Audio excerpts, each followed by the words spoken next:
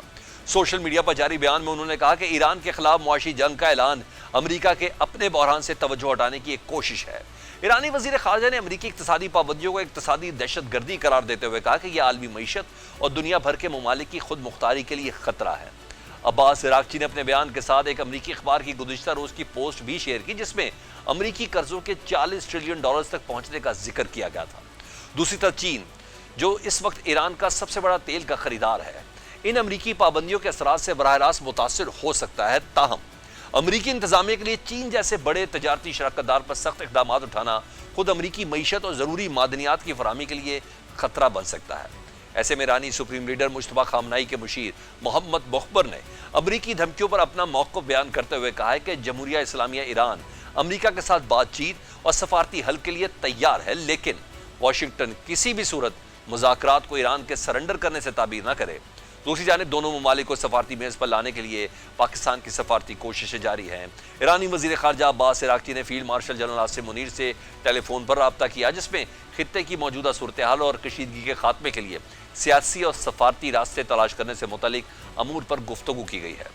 ایرانی میڈیا کے مطابق دونوں شخصیات نے سیاسی اور سفارتی ذرائع سے مسئلے کے حل کے لیے جاری کوششوں کو آگے بڑھانے اور باہمی مشاورت کے عمل کو مضبوط بنانے پر بھی اتفاق کیا ہے۔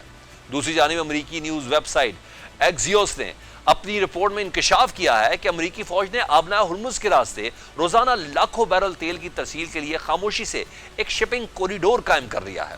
ایکزیوس کہتا ہے کہ 2 امریکی حکام نے بتایا کہ وسیع تر جنگ میں تعطل کے باوجود یہ آپریشن ایک نمایاں کامیابی ہے۔ رپورٹ کے مطابق گزشتہ کئی ہفتوں سے جاری اس خفیہ آپریشن کے تحت ہر شب عمان کے ساحل کے ساتھ ایک جنوبی چینل کے ذریعے 15 سے 20 آئل ٹینکرز آبنائے ہرمز میں داخل ہوتے ہیں یا اس سے نکلتے ہیں۔ حکام کے مطابق اس وقت روزانہ تقریباً 1 کروڑ بیرل تیل، جو جنگ سے پہلے کے حجم کا لگ بھگ نصف ہے، آبنائے سے باحفاظت نکال کر عالمی توانائی مارکیٹ میں شامل کیا جا رہا ہے۔ ویب سائٹ کے مطابق یہ پیش رفت محض آئل ٹینکرز کو حفاظتی حصار میں آبنائے ہرمز سے باہر نکالنے تک محدود نہیں ہے، بلکہ امریکی فوج خالی ٹینکرز کو بحیرہ عرب سے آبنائے ہرمز کے راستے خلیج میں داخل ہونے اور خطے کے ممالک سے تیل بھرنے اور پھر باحفاظت باہر نکلنے بھی مدد فراہم کر رہی ہے۔ ویب سائٹ کہتی ہے کہ اس آپریشن کے نتیجے میں ایران کی جنوبی چینل میں بحری ٹریفک کو مانیٹر کرنے کی صلاحیت نمایاں حد تک کم ہو چکی ہے، اور ایرانی فورسز جہازوں کے متوقع راستوں کی جانب محض اندازے سے ڈرونز اور کروز میزائل داغ رہے ہیں۔ یہ جہاز ایرانی حملوں کا نشانہ بنے ہیں، لیکن زیادہ تر حملوں کو امریکی فوج نے ناکام بنا دیا ہے۔ پاکستان فرنٹ سے سلمان حیدر کو اجازت دیجیے، اللہ حافظ۔